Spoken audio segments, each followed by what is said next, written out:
नमस्कार दोस्तों, स्वागत है आप सभी का आपके अपने प्यारे multipurpose channel Pariksha Niketan a unique journey of destination में। और एसएससी एमटीएस 2023 के जो हमारे एग्जाम चल रहे हैं उन्हीं एग्जाम के एनालिसिस को लेकर जो मेमोरी बेस्ड क्वेश्चन मेरे पास आए हैं और साथ ही साथ में जो एक्सपेक्टेड क्वेश्चन बन सकते हैं उनको लेकर के ये आपका मॉडल पेपर तैयार किया गया है। और पिछले 2 मॉडल पेपर हमारे कंप्लीट हो चुके हैं और आज है हमारा मॉडल पेपर नंबर 3 है, जहाँ पर हम लोग जीके के 25 क्वेश्चन डिस्कस करने जा रहे हैं। तो ये जो आपका मॉडल पेपर है ये बहुत ही हेल्पफुल होने वाला है, तो वीडियो को अंत तक जरूर देखें। बिना समय को बर्बाद करते हुए बढ़ते हैं आज के अपने पहले क्वेश्चन की ओर। पहला क्वेश्चन आपके सामने क्या है, प्रधानमंत्री ग्रामोदय योजना यानी पीएमजीवाई किस वर्ष शुरू की गई थी, ये आपको बताना है। तो जो प्रधानमंत्री ग्रामोदय योजना है इसकी शुरुआत की गई थी वर्ष 2000 में, तो इस आधार पर हम कह सकते हैं ऑप्शन नंबर डी सही है। ठीक है, अब थोड़ा प्रधानमंत्री ग्रामोदय योजना के बारे में पूरी डिटेल जानकारी समझते हैं। भारत में कुल जनसंख्या का लगभग 2/3 भाग ग्रामीण क्षेत्रों में निवास करता है। जब दुनिया तेजी से विकसित हो रही थी तब भी देश के ग्रामीण क्षेत्रों में लोगों की बुनियादी सुविधाएं यानी कि जो बेसिक नीड्स होती हैं वहाँ पर जो उनकी पहुँच थी वो लगभग ना के बराबर थी। इसलिए ग्रामीण गरीब आबादी के जीवन को बेहतर बनाने के लिए प्रधानमंत्री ग्रामोदय योजना वर्ष 2000 में शुरू की गई थी। यह योजना ग्रामीण विकास मंत्रालय द्वारा चलाई जानी थी, जबकि कार्यक्रम की निगरानी योजना आयोग यानी कि प्लानिंग कमीशन के द्वारा, जो वर्तमान में जिसका नाम नीति आयोग हो गया, उसके द्वारा की जानी थी। इसे तत्कालीन प्रधानमंत्री श्री अटल बिहारी वाजपेयी जी के द्वारा शुरू किया गया था। अब देखो यहाँ से क्वेश्चन ये भी बन सकता है कि जब प्रधानमंत्री ग्रामोदय योजना चलाई गई थी उस समय प्रधानमंत्री कौन थे, श्री अटल बिहारी वाजपेयी जी थे, और इस योजना की शुरुआत कब हुई थी, वर्ष 2000 में हुई थी। ठीक है, अब अगर कुछ इंपॉर्टेंट कंपोनेंट्स की बात करेंगे प्रधानमंत्री ग्रामोदय योजना से जुड़े हुए, 2500 करोड़ रुपए के आवंटन के साथ इस योजना का उद्देश्य वर्ष 2003 तक देश में 1000 से अधिक लोगों की आबादी वाले ग्रामीण क्षेत्रों में सभी मौसम में सड़कें प्रदान करना था और उनकी कनेक्टिविटी को बढ़ाने में मदद करना था। इसका उद्देश्य वर्ष 2007 तक उन ग्रामीण क्षेत्रों को 500 की आबादी से जोड़ना था। ठीक है, ग्रामीण आवास, यह योजना बढ़ती आबादी की आवास संबंधी जरूरतों को पूरा करने के लिए शुरू की गई थी। इसका उद्देश्य ग्रामीण गरीबों को आश्रय प्रदान करना था और इसे इंदिरा आवास योजना की तर्ज पर चलाने की योजना बनाई गई थी। तो जो प्रधानमंत्री ग्रामोदय योजना का बेसिक क्वेश्चन आपसे पूछा गया था पिछले एग्जाम्स में, तो उसका मैंने डिटेल आपके सामने एनालिसिस रखा हुआ है। ठीक है, आई थिंक इससे अगर अब भी कोई क्वेश्चन बनेगा तो आप उसको बड़े आसानी से सॉल्व कर लेंगे। ठीक है, नेक्स्ट क्वेश्चन नंबर 2 है आपके, सुल्तान जौहर कप किस खेल से संबंधित है। तो जो सुल्तान जौहर कप है ये आपका हॉकी से रिलेटेड है, इस आधार पर बोल सकते हैं ऑप्शन नंबर डी सही है। ठीक है, इसमें क्या है, सुल्तान जौहर कप मलेशिया में आयोजित 21 पुरुषों की टीमों का अंतर्राष्ट्रीय हॉकी टूर्नामेंट है और इसकी स्थापना वर्ष 2011 में हुई थी। तो ये भी आपको पता होना चाहिए, सुल्तान जौहर कप की स्थापना कब हुई थी, वर्ष 2011 में हुई थी, जिसमें 5 टीमें विजयी हुई थी। ग्रेट ब्रिटेन सबसे पहली सफल टीम थी जिसने 3 बार टूर्नामेंट को जीता। भारत और ऑस्ट्रेलिया ने 2 बार टूर्नामेंट जीता, जबकि जर्मनी और मलेशिया ने 1 बार ही टूर्नामेंट अभी तक जीता है। ठीक है, नेक्स्ट क्वेश्चन नंबर 3 है, भारत में जो कैबिनेट मिशन है कब आया था। स्वतंत्रता के बाद संविधान को बनाने के लिए जो कैबिनेट मिशन भेजा गया था वो कब इंडिया आया था, वो आया था आपका मार्च 1946 में। तो ऑप्शन नंबर डी करेक्ट हो जाएगा। अब थोड़ा कैबिनेट मिशन से जुड़ी हुई कुछ इंपॉर्टेंट तथ्यों की बात करते हैं। कैबिनेट मिशन 1946 में भारत आया। इसे ब्रिटिश सरकार द्वारा मार्च 1946 में ब्रिटिश राज से भारतीय नेता को सत्ता हस्तांतरण की योजनाओं पर चर्चा करने के लिए भेजा गया था। इस मिशन के कौन कौन सदस्य थे, 3 सदस्य थे, लॉर्ड पैट्रिक लॉरेंस जो कि भारत के राज सचिव थे, सर स्टीफर्ट क्रिप्स व्यापार मंडल के अध्यक्ष थे, और एवी अलेक्जेंडर नौवाहन विभाग के पहले प्रमुख थे। 22 जनवरी 1946 को कैबिनेट मिशन भेजने का निर्णय लिया गया और 19 फरवरी 1946 को ब्रिटिश प्रधानमंत्री CR एटली सरकार ने हाउस ऑफ लॉर्ड्स में मिशन और भारत छोड़ने की योजना के बारे में घोषणा की। भारतीय नेतृत्व के साथ अनिर्णायक बातचीत के बाद मिशन ने अपने प्रस्ताव बनाए और यह देखते हुए कि कांग्रेस ने 6 पूर्ण प्रांतों वाले पाकिस्तान के लिए जिन्ना की मांग का विरोध किया। ठीक है, फिर मिशन ने भारत के लिए 3 स्तरों के साथ एक जटिल प्रणाली का प्रस्ताव रखा, प्रांत, प्रांतीय समूह और केंद्र। इस प्रकार से 3 भागों में बांटा जाएगा। केंद्र की शक्ति विदेशी मामले, इसमें क्या आएंगे, रक्षा मंत्रालय, मुद्रा और संचार तक ही सीमित थे, और प्रांत अन्य सभी शक्तियों को रखेंगे और 3 समूहों को स्थापित करने की अनुमति दी जाएगी। तो ये कैबिनेट मिशन से जुड़ी हुई कुछ इंपॉर्टेंट आपके सामने बातें थी। ओके, तो ये क्वेश्चन नंबर 3 हो चुके हैं। बढ़ते हैं नेक्स्ट क्वेश्चन नंबर 4 की ओर। निम्नलिखित में से कौन सा संघ सूची का एक हिस्सा है। आपको पता है 3 सूचियाँ हैं, एक होता है संघ सूची जिसमें कुछ संघ से यानी सेंट्रल लेवल से जुड़े हुए सब्जेक्ट्स इसमें आते हैं, शक्तियाँ आती हैं। फिर आपका इसी संघ सूची, इसको केंद्र सूची बोलते हैं। अगला आपका आता है राज्य सूची जिसमें राज्य से कानून बनाने के संबंध जो अधिकार होते हैं वो इसमें आते हैं। फिर आपकी होती है समवर्ती सूची जिसमें कानून बनाने का अधिकार संघ और राज्य दोनों को होता है। तो यहाँ पे 4 ऑप्शन में आपको बताना है कि संघ सूची का कौन सा हिस्सा है। खाद्य पदार्थों का अपमिश्रण, कानूनी चिकित्सा और अन्य व्यवसाय, ट्रेड यूनियन, औद्योगिक और श्रम विवाद, संघ के कर्मचारियों से संबंधित औद्योगिक विवाद, यानी जो संघ से जुड़े हुए कर्मचारी हैं उनसे संबंधित अगर कोई भी आपका औद्योगिक विवाद होता है तो ये भी संघ सूची का हिस्सा माना जाएगा। तो ऑप्शन नंबर डी हमारा करेक्ट हो जाएगा। ठीक है दोस्तों। अब यहाँ पर हम देखेंगे संघ सूची केंद्रीय सरकार के लिए, जिसमें 100 विषय हैं, मूल रूप से 97 थे लेकिन वर्तमान में 100 विषय हैं। राज्य सूची जिसमें राज्य सरकार की शक्तियाँ निहित हैं, इसमें 61 विषय हैं, वर्तमान में मूल रूप से 66 थे। और समवर्ती सूची जिसमें संघ और राज्य दोनों कानून बना सकते हैं, जब इसको बनाया गया था तब 47 विषय थे और वर्तमान में कितने विषय हैं, 52 विषय हैं। ठीक है, और संघ विधायक अकेले इन मामलों पर कानून बना सकती है, ये भी आपको पता होना चाहिए। तो ये क्वेश्चन नंबर 4 था। अब बढ़ते हैं क्वेश्चन नंबर 5 पर। सितारा देवी किससे से जुड़ी हुई हैं, आपको बताइए। ये मणिपुरी डांसर हैं, कथक डांसर हैं, या गरबा डांसर है, या हिंदुस्तानी डांसर हैं। तो मैंने यहाँ पे चारों पे क्रॉस लगाया, लेकिन इनमें से एक करेक्ट है, वो आपको बताना है। तो सितारा देवी ये कथक नृत्य की फेमस डांसर हैं, तो इस आधार पर बोल सकते हैं ऑप्शन नंबर बी हमारा करेक्ट हो जाएगा। ठीक है, अब सितारा देवी के बारे में थोड़ा जानते हैं। वह एक प्रसिद्ध भारतीय कथक नृत्यांगना है, कथक नृत्यांगना है। वह पद्मश्री, संगीत नाटक अकादमी पुरस्कार और काफ़ी उनको पुरस्कार मिले हैं। सितारा देवी भारत की एक प्रसिद्ध शास्त्रीय कथक नृत्यांगना थी, जिनका जन्म 1920 ईस्वी में कोलकाता में भारतीय त्यौहार दिवाली के दिन हुआ था। चूंकि वह दीपावली के दिन पैदा हुई थी, इसलिए उनका नाम धनलक्ष्मी, जिनका उपनाम धन्नो भी था, ये रखा गया था। वह वाराणसी के ब्राह्मण परिवार से ताल्लुक़ रखती थी। उनके पिता सुखदेव महाराज भी एक कथक कलाकार और शिक्षक थे। अब इतना ज़्यादा डिटेल आपसे क्वेश्चन नहीं पूछा जाएगा, लेकिन फिर भी उनका जो उपनाम था, भारत की कथक रानी किसे कहा जाता है, सितारा देवी जी को कहा जाता है। तो ये आपको जानकारी बिल्कुल दिमाग में रखनी है। ओके, नेक्स्ट क्वेश्चन नंबर 6 है। किस सम्राट ने कलिंग युद्ध के पश्चात युद्ध का त्याग कर दिया था? यानी जब कलिंग युद्ध हुआ और कलिंग युद्ध में जो सम्राट अशोक थे, ठीक है, सम्राट अशोक के सामने ये दिक्कत आई कि बहुत ज़्यादा नरसंहार हो रहा था। तो उस नरसंहार से ये प्रभावित हुए और उन्होंने कहा कि हम युद्ध नहीं करेंगे। तो अशोक महान ने क्या किया था, कलिंग युद्ध के बाद मतलब युद्ध को, जो कलिंग युद्ध हो रहा था उसके बाद उन्होंने युद्ध का ही त्याग कर दिया था। तो ऑप्शन नंबर बी करेक्ट हो जाएगा।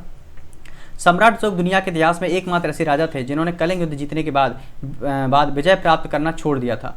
कलिंग युद्ध मौर्य साम्राज्य और कलिंग के बीच लड़ा गया था, जो पूर्वी तट पर स्थित है।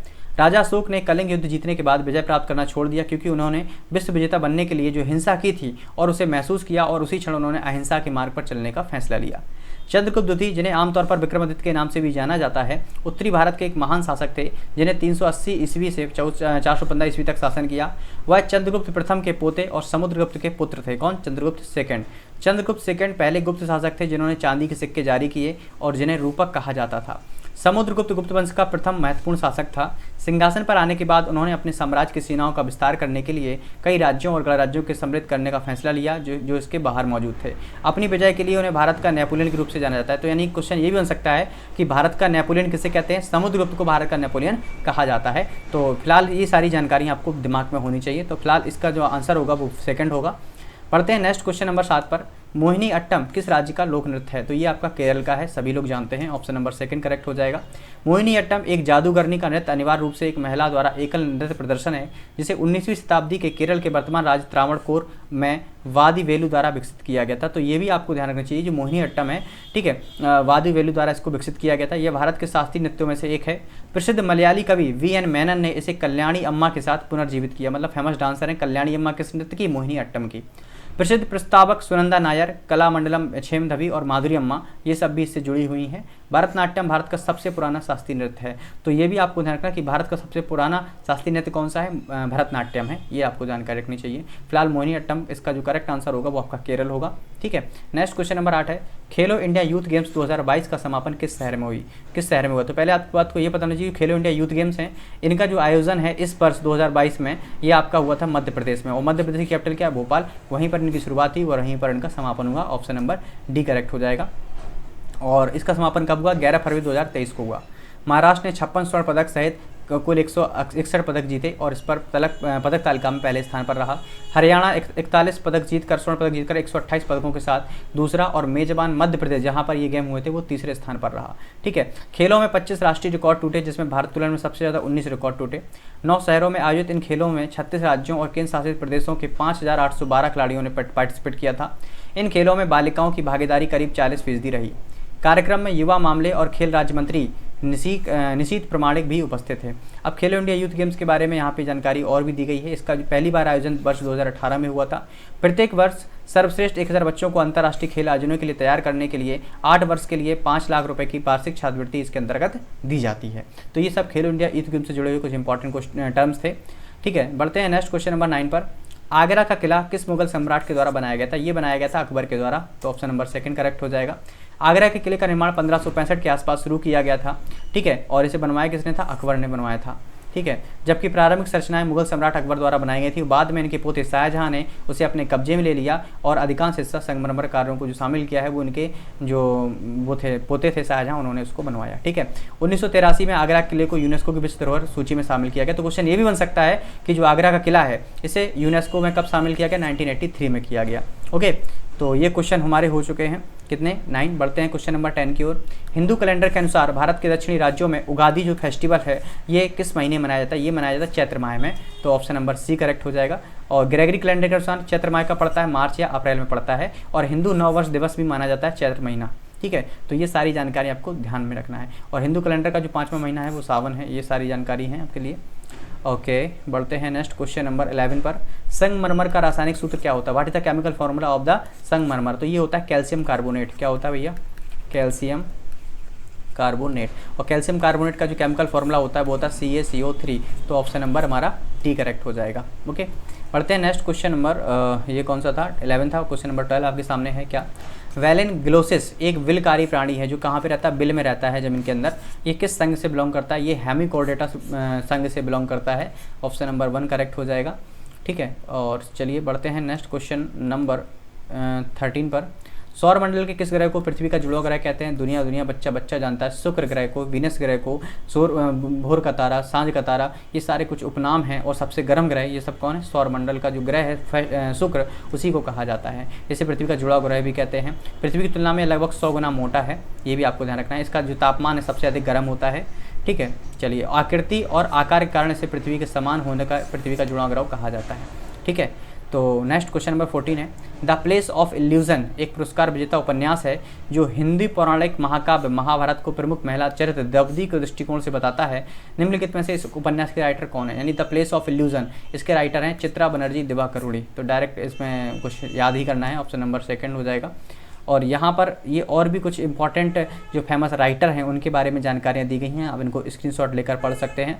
ठीक है, तो ये क्वेश्चन नंबर 14 हो चुका है। बढ़ते हैं क्वेश्चन नंबर 15 की ओर। 2011 की जनगणना के अनुसार भारत में शहरी जनसंख्या का परसेंटेज कितना है, 31.16। इसको एज इट इज आप याद कर लीजिए। 2011 की जनगणना के अनुसार कुल शहरी जनसंख्या 377 मिलियन है, जो कि कुल जनसंख्या का 31.16% है।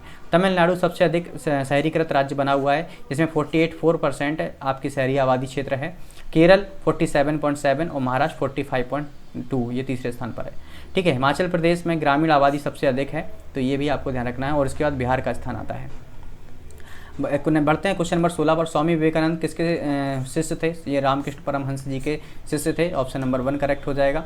और ये सब जानकारी उनसे जुड़ी हुई हैं, ये आपको ध्यान रखना है। 1893 में जो विश्व धर्म सम्मेलन हुआ था वहाँ पे स्वामी विवेकानंद जी ने पार्टिसिपेट किया था। और रामकृष्ण मिशन की स्थापना उन्होंने 1897 में की थी। ठीक है, और रामकृष्ण परमहंस जी कौन थे, ये एक भारतीय रहस्यवादी और धार्मिक नेता थे। ठीक है, और इनके ही शिष्य थे स्वामी विवेकानंद जी। ठीक, नेक्स्ट क्वेश्चन नंबर 17 आपके सामने है। घाघरा का युद्ध कब हुआ था, घाघरा का युद्ध हुआ था 1529 ईस्वी में। ऑप्शन नंबर 2 करेक्ट हो जाएगा। यहाँ पे कुछ इंपॉर्टेंट युद्ध दिए गए हैं। घाघरा का युद्ध 1529 में लड़ा गया था। किस किस के बीच में, मुगल साम्राज्य द्वारा भारत की विजय के लिए एक बड़ा युद्ध था। और पानीपत का जो पहला युद्ध 1526 में लड़ा गया। खानवा का युद्ध 1527 में लड़ा गया। खतौली का युद्ध 1518 में लोधी वंश के शासक इब्राहिम लोधी और मेवाड़ के राजा राणा सांगा के बीच लड़ा गया खतौली का युद्ध, जिसमें मेवाड़ के राजा का विजय हुई राणा सांगा। ठीक है, गागरेन का युद्ध 1519 में हुआ, मालवा के सुल्तान महमूद खिलजी द्वितीय और मेवाड़ के राजा राणा सांगा के बीच। ठीक है, और संघर्ष गागरोन में हुआ और इसके परिणाम स्वरूप राणा सांगा की फिर से जीत हुई। बयाना का युद्ध 21 अप्रैल 1526 को हुआ। पानीपत में अपनी जीत के बाद बयाना का युद्ध 1527 में बाबर के लिए एक दुर्लभ झटका था। हालांकि इस जीत ने बाबर को दिल्ली और आगरा पर नियंत्रण दे दिया, लेकिन कई अन्य गढ़वाले स्थानों ने उसके अधिक अधिकारों को स्वीकार करने से इनकार कर दिया था। तो ये क्वेश्चन नंबर 17 से जुड़े इंपॉर्टेंट टर्म थे। नेक्स्ट क्वेश्चन नंबर 18 है। निम्नलिखित में से किस तत्व का उपयोग जल के उपचार के लिए किया जाता है। जैसे जो स्विमिंग पूल वगैरह होते हैं, स्विमिंग पूल में अब इतने सारे लोग नहाते हैं, तो कितनी सारी इंप्योरिटीज, कितनी सारी गंदगी होंगी कि नहीं होंगी। तो उन गंदगियों को हटाने के लिए किसका प्रयोग किया जाता है, क्लोरीन का इस्तेमाल किया जाता है। तो ऑप्शन नंबर सी करेक्ट हो जाएगा। ठीक है, अब यहाँ पे इंपॉर्टेंट टर्म दिए गए, इंपॉर्टेंट जानकारी दी गई है क्लोरीन से जुड़ी हुई। क्लोरीन एक ऐसा आपका एलिमेंट है, ठीक है, जिसका उपयोग पानी के शुद्धिकरण के लिए किया जाता है। और इस पूरी प्रोसेस को क्लोरिनाइजेशन यानी क्लोरीनीकरण कहा जाता है। क्लोरीन एक सूक्ष्म जीव को उसकी कोशिका झिल्ली को नुकसान पहुंचाकर निष्क्रिय कर देता है। एक बार कोशिका झिल्ली कमजोर हो जाने पर क्लोरीन कोशिका में प्रवेश कर सकता है और कोशिका श्वसन और डीएनए गतिविधि को बाधित कर सकता है, जिससे आपका जो पानी में पाए जाने वाले बैक्टीरिया हैं वो पानी को गंदा नहीं कर पाते, क्योंकि उनका क्षरण हो जाता है। ठीक है, तो ये क्वेश्चन नंबर 18 था। नेक्स्ट क्वेश्चन नंबर 19 है। किसके प्रावधानों के अनुसार भारत में प्रांतों में द्वैत शासन की शुरुआत की गई थी? तो जो द्वैत शासन की शुरुआत यानी कि किस लेवल पर, एक केंद्र लेवल पर, एक राज्य लेवल पर, इसकी शुरुआत हुई थी मांटेग्यू चेम्सफोर्ड सुधार 1919 के according. Option number second correct हो जाएगा। ठीक है, तो ये क्वेश्चन नंबर 19 था। बढ़ते हैं क्वेश्चन नंबर 20 की ओर। निम्नलिखित में से किसने 14 मई 2022 से अपनी 56 मेगावाट का आवास, ठीक है, पीवी परियोजना के पहले भाग की क्षमता का वाणिज्यिक संचालन शुरू किया है? वो है national thermal power corporation NTPC. उसके द्वारा 14 मई 2020 को 56 मेगावाट का ये प्लांट शुरू किया गया था। ठीक है, ऑप्शन नंबर सेकंड करेक्ट हो जाएगा। तो और जो एनटीपीसी की स्थापना कब हुई थी ये आपको ध्यान रखना, 7 नवंबर 1975 को एनटीपीसी की स्थापना हुई थी और इसका जो हेडक्वार्टर है वो नई दिल्ली में है। ठीक है, चलिए अब बढ़ते हैं नेक्स्ट क्वेश्चन नंबर, ये 20 था, क्वेश्चन नंबर 21 पढ़ते हैं। उत्तरी भारतीय राज्यों में बाजरा की खेती किस फसल के मौसम के दौरान की जाती है? तो जो बाजरा है इसको खरीफ की फसल कहा जाता है। आपको पता होना चाहिए जो रबी क्रॉप्स होती हैं ये आपकी सर्दियों में बोई जाती हैं। रबी क्रॉप्स कब बोई जाती हैं? सर्दियों में, यानी नवंबर दिसंबर में बोई जाती हैं और मार्च अप्रैल में काट ली जाती है। जो खरीफ की फसल हैं ये आपकी जून जुलाई में बोई जाती हैं और सितंबर अक्टूबर में काट ली जाती हैं। तो यहाँ पे जो खरीफ की फसल है वो बाजरा खरीफ के अंतर्गत आता है। तो ऑप्शन नंबर सेकंड करेक्ट हो जाएगा। नेक्स्ट क्वेश्चन नंबर 22 है। खुला बाजार परिचालन किसके अंतर्गत किया जाता है? आरबीआई के अंतर्गत किया जाता है, रिजर्व बैंक ऑफ इंडिया। तो ऑप्शन नंबर 1 करेक्ट हो जाएगा। ठीक है, और खुले बाजार का परिचालन देश के केंद्रीय बैंक द्वारा पूंजी की आपूर्ति को प्रबंधन करने के लिए प्रयोग में लाया जाता है। ठीक है, हाल ही में सरकार ने मौद्रिक नीति में 3 नए अर्थशास्त्रियों की नियुक्ति की है, असीमा गोयल, शशांक भिड़े और जयंत वर्मा। ये आपको भी ध्यान रखना है। तो एक क्वेश्चन कभी कभी ऐसा बन सकता है कि असीमा गोयल, शशांक भिड़े और जयंत वर्मा किससे जुड़े हुए हैं? ये आपके अर्थशास्त्री इकोनॉमिक्स हैं, उस फील्ड से जुड़े हुए हैं। ठीक है, क्वेश्चन नंबर 23 है। आर्टिकल 22 है, ये किस से जुड़ा हुआ है? जब किसी की गिरफ्तारी होती है या हिरासत में उसको लिया जाता है तो हिरासत के दौरान उससे दुर्व्यवहार या उसको परेशान ना किया जाए, यातना नींद ना दी जाए, ये उससे जुड़ा हुआ है। तो ऑप्शन नंबर सी करेक्ट हो जाएगा।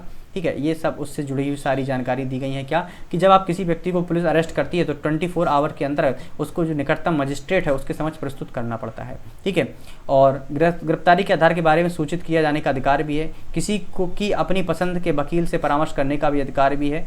गिरफ्तारी के 24 घंटे के भीतर निकटतम मजिस्ट्रेट के समक्ष पेश करना बहुत जरूरी है। इसके अलावा हिरासत की अवधि मजिस्ट्रेट द्वारा अधिकृत होने से परे नहीं हो सकती है। यह ध्यान दिया जा सकता है कि उपरोक्त सुरक्षा उपाय उपलब्ध हैं या नहीं है। हैवियस कॉर्पस, आपने एक मूवी देखी होगी जय भीम। आप अगर इस आर्टिकल 22 से जुड़ा हुआ बहुत ही अच्छी मूवी देखना चाहते हैं तो जय भीम मूवी जरूर देखिए। ठीक है, चलिए, तो ये क्वेश्चन नंबर 23 था। नेक्स्ट क्वेश्चन नंबर 24 है।